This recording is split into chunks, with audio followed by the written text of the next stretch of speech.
Xin chào các bạn đã quay trở lại trên kênh của Phương. Có ai thích ăn bánh bông lan hay bánh sinh nhật tự tay mình làm không nhỉ? Với Phương thì Phương rất thích ăn bánh ngọt. Làm bánh ngọt, bánh bông lan rất dễ nha các bạn. Các bạn hoàn toàn có thể tự làm bánh bông lan hay cốt bánh sinh nhật ngay tại nhà. Nếu các bạn nghĩ sẽ khó thì trong video hôm nay Phương sẽ chia sẻ đến các bạn một công thức làm cực kỳ đơn giản, chỉ mất vài phút là có ngay cốt bánh sinh nhật hay bánh bông lan để các bạn ăn rồi nhé. Cụ thể cách làm thì các bạn hãy cùng Phương vào bếp ngay nào. Trên đây chính là nguyên liệu để chuẩn bị làm bánh bông lan nhé các bạn nhé. Thì nguyên liệu cũng rất là đơn giản thôi. Các bạn cần chuẩn bị cho Phương là 3 quả trứng gà này. Tiếp theo đó là khoảng 70g đường, 70g bột mì, bột bánh mì các bạn. Nếu như các bạn không mua được bột bánh mì thì các bạn có thể mua bột đa dụng, và chúng ta sử dụng bột bắp thì tỷ lệ của bột mì đa dụng là 50g, bột bắp là 20g nha các bạn nhé. Và ở đây thì các bạn chuẩn bị cho mình 30g dầu ăn, khoảng 60g sữa tươi và 5ml giấm, hoặc các bạn có thể thay thế giấm bằng chanh nha. Và các bạn cần chuẩn bị cho Phương thêm một cái tô để các bạn sử dụng trộn và đánh bột nha.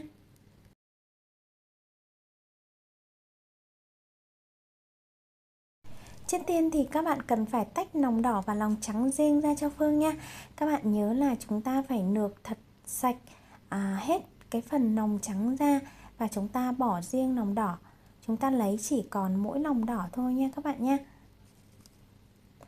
Đó, các bạn có thể mua cái rổ nược này đặt trên Shopee này.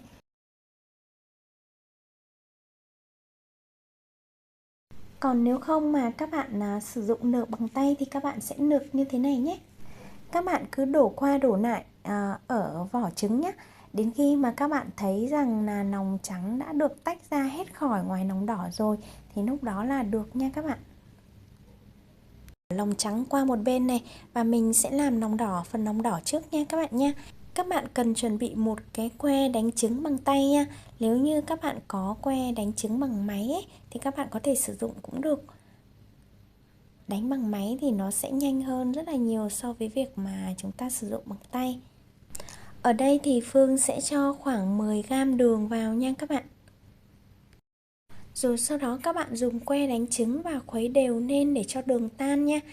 Sau khi mà đường trắng đã tan hết rồi ấy, thì các bạn cho mình 30ml dầu ăn vào.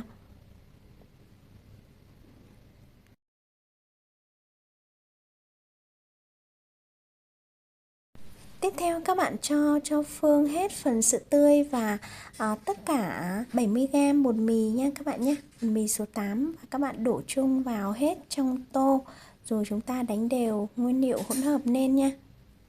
Các bạn dùng que đánh trứng, các bạn khuấy thật đều bột lên đến khi nào mà các bạn thấy cái bột được hòa tan cùng với cả nước, hỗn hợp nước rồi, thì lúc đó các bạn dừng lại.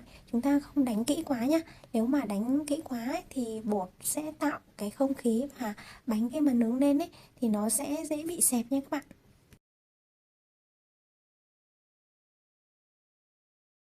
Lúc này thì Phương sẽ để hỗn hợp lòng đỏ ra một bên, và bây giờ thì Phương sẽ ra bật làm nóng nò trước. Các bạn làm nóng nò ở nhiệt độ 150 và chúng ta làm nóng trước khoảng 15 phút nha. Trong lúc đợi làm nóng nò lên thì Phương sẽ làm luôn phần lòng trắng nha. Các bạn cho hết phần giấm vào rồi đánh chung. Nếu như không có giấm thì các bạn có thể thay thế bằng nước cốt chanh nha. Và chúng ta đánh lên đến khi nào có thật nhiều bọt. Các bạn có thể dùng tay, chúng ta dùng que đánh bằng tay, hoặc các bạn nếu như mà những bạn nào mà có máy ấy, thì các bạn dùng máy nó sẽ rất là nhanh. Tiếp tục các bạn cho hết phần đường vào nhé. Các bạn có thể cho dần dần vào, rồi các bạn đánh tới khi nào mà lòng trắng tạo được thành kem xốp thì thôi nha. Nếu mà không có máy đánh ấy, thì chúng ta đánh bằng tay sẽ rất là mỏi tay luôn đấy các bạn. Thế nên là các bạn lên sắm cho mình một cái máy đánh trứng nhá. Máy đánh trứng thì Phương thấy rằng nó cũng không hề đắt đâu, nó chỉ có vài trăm thôi. Khi đánh bằng máy thì các bạn đánh được để lòng trắng bông và tơi lên giống như kem ấy, thì sẽ mất thời gian khoảng 7 phút. Còn nếu như mà các bạn đánh bằng tay thì một mẻ sẽ rơi vào khoảng 25 đến 30 phút nha các bạn.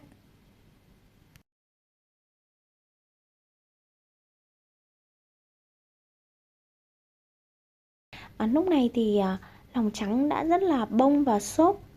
Đó, khi mà các bạn đánh, khi nào mà các bạn nghiêng cái tô ấy mà thấy lòng trắng nó đọng lại không đổ được xuống thì lúc đó là đạt nha các bạn. Rồi lúc này thì các bạn cho một nửa phần lòng trắng vào chung với hỗn hợp lòng đỏ trứng gà nhé. Và chúng ta trộn đều nguyên liệu lên. Các bạn có thể dùng cán nhựa để chúng ta trộn nhé.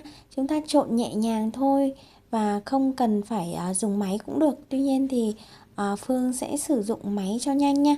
Còn những bạn nào mà cẩn thận thì chúng ta trộn bột bằng cán thì nó sẽ không tạo các cái bọt khí nhiều ấy các bạn. Vì Phương ấy muốn làm cho nhanh nên là Phương sẽ sử dụng máy. Tuy nhiên thì dùng máy trộn Phương sẽ chỉ nhấn vài nhát thôi nha các bạn. Đến khi mà các bạn thấy rằng là lòng trắng hòa quyện với lòng đỏ rồi thì chúng ta dừng lại.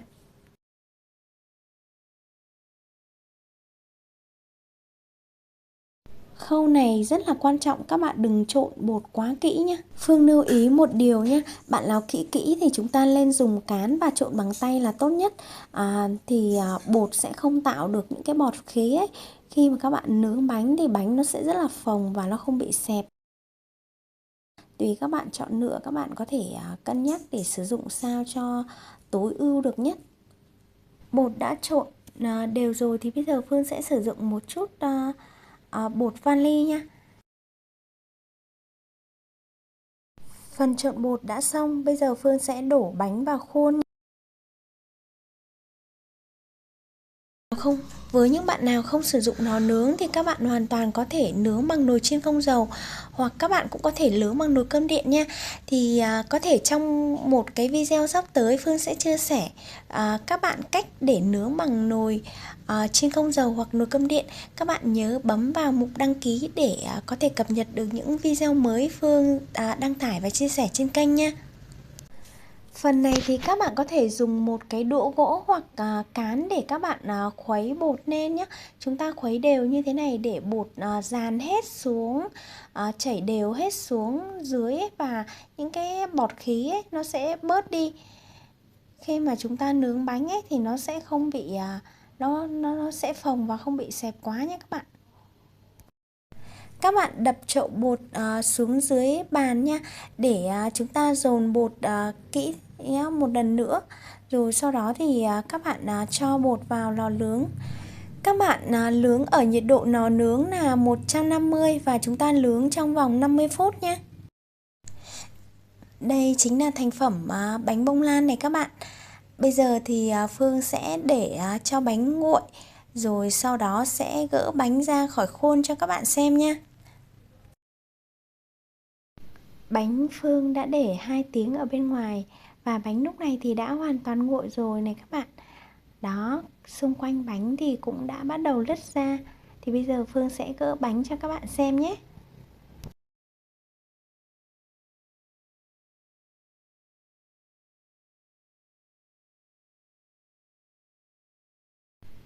Trước lúc các bạn đổ bột vào khuôn bánh ấy, thì các bạn nên quét một lớp bơ hoặc một lớp dầu ăn trước nha. Thì khi mà các bạn tách bánh nó sẽ dễ hơn này. Đó, các bạn thấy không, Phương thì lúc này đang cần phải sử dụng bằng dao để tách bánh ra khỏi khuôn đấy các bạn.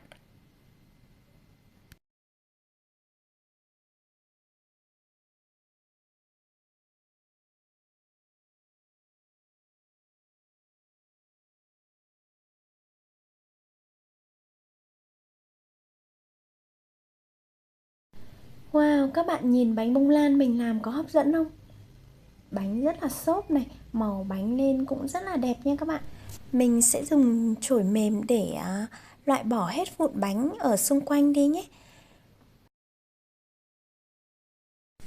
Miếng bánh bông lan này mà các bạn sử dụng làm đế bánh sinh nhật luôn thì cũng rất là đẹp nha các bạn. Trong video này thì Phương sẽ chỉ chia sẻ các bạn cách làm bánh bông lan, hay còn gọi là cốt bánh kem, bánh sinh nhật thôi nhé. Còn ở video sau Phương sẽ chia sẻ các bạn cách làm kem tươi để trang trí cho bánh sinh nhật. Các bạn hãy nhớ bấm vào mục đăng ký để nhận được thông báo khi Phương đăng tải và chia sẻ những video mới trên kênh nhé. Phương sẽ kết thúc video tại đây. Xin chào và hẹn gặp lại các bạn ở những video sau.